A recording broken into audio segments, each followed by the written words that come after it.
Gold loan को लेकर RBI की सख्ती और बढ़ सकती है। क्या है आरबीआई की तैयारी और क्यों है वो गोल्ड लोन पर सख्त? एक्सक्लूसिव खबर लेकर हमारे साथ जुड़ रही है हमारी सहयोगी एकता सूरी। एकता, बताइए गोल्ड लोन को लेकर क्या है खबर आपके पास? जी अनिल सर, गोल्ड लोन को लेकर आरबीआई जो है अपनी सख्ती बढ़ाना चाहता है, क्योंकि गोल्ड लोन की जितनी डिमांड होनी चाहिए, लोन जो बुक में जितना उसका परसेंटेज होना चाहिए, उससे कई गुना ज़्यादा लोन्स जो बढ़ रहे हैं। 76.9% जो है गोल्ड लोन बढ़ गए हैं अगर हम जैन 2024 से जैन 2025 तक की बात करें। तो ये जो इतनी ग्रोथ है, ये आरबीआई के लिए चिंता का विषय है। ठीक वैसे ही जैसे पर्सनल लोन्स की डिमांड जब बढ़ रही थी, तो आरबीआई बार बार बैंक्स और एनबीएफसी को कॉशियस कर रहा था कि आप अपने पर्सनल लोन को जो है उस ग्रोथ को आप कंट्रोल करें। ठीक वैसे ही गोल्ड लोन को भी आप कंट्रोल करें। यहां पर बहुत सारी गड़बड़ियां भी पाई गई हैं।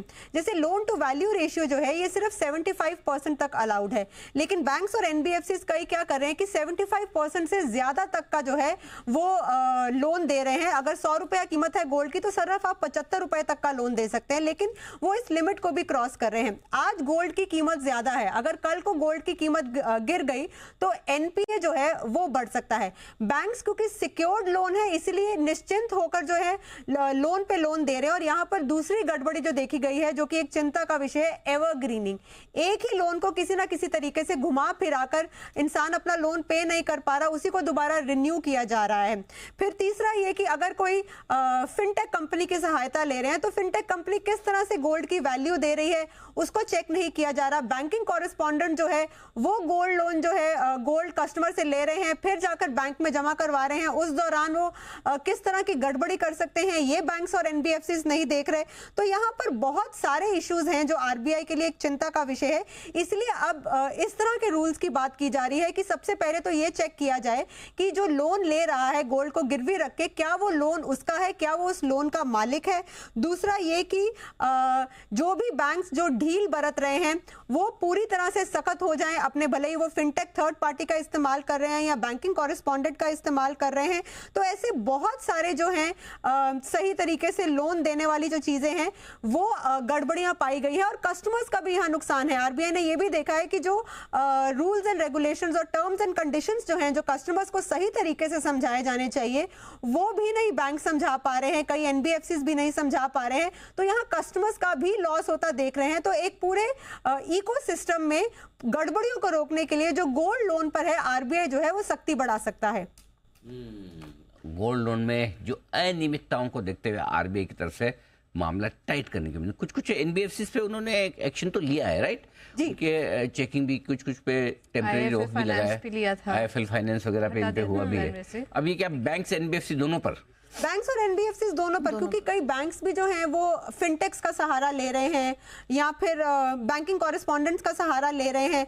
तो यहाँ पर और लोन टू वैल्यू रेशियो आपका 75% तक ही आप अलाउड है, लेकिन आप सबसे पहले जब आप गोल्ड लोन को आपका एनपीए हो गया है, आप उसको ऑक्शन कर रहे हैं, तो कस्टमर 75 आ भी नहीं रहा, कस्टमर को इन्फॉर्म भी नहीं किया जा रहा। तो कस्टमर भी यहाँ पर एक अंधेरे में बैठा हुआ है कि मेरा लोन किस वैल्यू पर मैंने गिरवी रखा था, किस वैल्यू पर बिक रहा है। फिर अगर सोने की कीमत नीचे गिरती है तो आपका डिफॉल्ट बढ़ रहा है, आपने उतना नुकसान झेला है। कस्टमर जो लोन ले रहे हैं उसका एंड यूज नहीं देख रहे हैं। पहले एग्री के नाम पर आप एलटीवी के साथ थोड़ा सा कि वो तो गोल्ड लोन लेके कुछ ही उड़ा रहा है पैसे। एग्जैक्टली। तो यहाँ पर बोला जा रहा है कि आप उसका एंड यूज देखें। आप एलटीवी का जो है, आप हर कोई लोन एग्री लोन की तरह नहीं है कि एक किसान गिरवी रखने आ रहा है। आप एंड यूज देखें, आप एलटीवी पर स्ट्रिक्ट रहें, और जो वैल्यू है सोने की उसे सही तरीके से मापे। क्योंकि कुछ 22 कैरेट का सोना आपने उस समय गिरवी लेते वक्त लिख लिया, लेकिन वो निकलकर 20 कैरेट का आ रहा है जब आप ऑक्शन करने जा रहे हैं। तो वो जो सारी अमाउंट का जो नुकसान है वो बैंकिंग सेक्टर भर रहा है, और एनपीए जो है इस वजह से सर बढ़ने के बहुत सारा खतरा है। और ठीक पर्सनल लोन की तरह ही अभी आरबीआई कॉशियस करना शुरू हो गया है बैंक्स और एनबीएफसीज को कि आप अपनी लोन जो गोल्ड लोन की ग्रोथ है उसे भी कंट्रोल करें। तो ये है आपके लिए राय इस वक्त गोल्ड फाइनेंस कंपनी पर। सिद्धार्थ जी, कोई आप ओपिनियन रखते हैं गोल्ड फाइनेंस कंपनियों पर? क्या है आपकी राय? बिल्कुल, रेगुलेटर है आरबीआई, उनको बहुत धन्यवाद देना चाहिए। अगर लास्ट कुछ सालों में देखा कि कैसे रिटेल सेगमेंट में जब एनपीएस बढ़ रहे थे, तब उन्होंने आकर अपने रेस्ट्रिक्शंस लगाए। इससे पहले कि कोई बहुत बड़ा हादसा हो जाए, रेगुलेटर्स प्रोएक्टिवली जो रेस्ट्रिक्शंस डाल रहे हैं उसके वजह से जो सिस्टम है वो काफी कंट्रोल में है। तो मुझे लगता है कि ये एक अच्छा पॉजिटिव स्टेप है इंडस्ट्री के लिए, पूरे एनबीएफसी स्पेस के लिए। 2 साल के बाद अगर हमने आज देखा कि बहुत सारे जो रिस्क वेटेजेस हैं जो रिटेल सेगमेंट में था, कंज्यूमर लेंडिंग में था, वहां पर 125% को घटाकर 100% किया गया।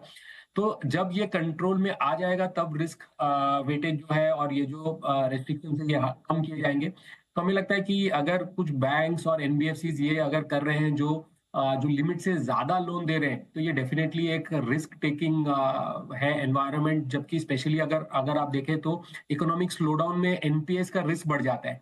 तो ये सबको देखते हुए मुझे लगता है कि एक diversified financial player better player रहेगा, या एक कंजम्पशन ड्रिवन जो लेंडिंग है, चाहे वो बजाज फाइनेंस हो, चाहे वो चोलामंडलम फाइनेंस हो, ये जो दिग्गज कंपनीज हैं कंज्यूमर फाइनेंसिंग में, यहाँ पर फोकस किया जाए। बल्कि ये जो कॉन्सेंट्रेटेड बिजनेस मॉडल्स हैं गोल्ड लोन पर, स्पेशली इन एन एनवायरनमेंट जहाँ पर इकोनॉमिक स्लोडाउन का डर है, क्रेडिट ग्रोथ कम हो रहा है, तो उसको प्रिफर करना चाहिए। यह है आपके लिए गोल्ड लोन कंपनी पर राय आती सिद्धार्थ जी की तरफ से। हाँ, ये स्टॉक मजबूत जरूर है। तो जो पुरानी और स्टेब्लिश कंपनियां, शायद उनके लिए समस्या कम है। जो नए नए बिजनेस बिना रूल्स रेगुलेशन इंटरनल कंट्रोल्स के कर रहे हैं, और जो नए नए बैंक्स गोल्ड लोन में उतर रहे हैं, उनके लिए दिक्कतें हो सकती हैं ज़्यादा। ये आप ध्यान में ज़रूर रखें। बिल्कुल। और हम देख रहे हैं इस बीच पिछले 1 साल में गोल्ड लोन में वृद्धि भी काफ़ी ज़्यादा हुई है, तो इस कंपनियों पर आप नज़र रखिए। इस बीच वारी रिन्यूएबल को लेकर कुछ खबर आ रही है। कंपनी के कंसोर्शियम को कुछ 740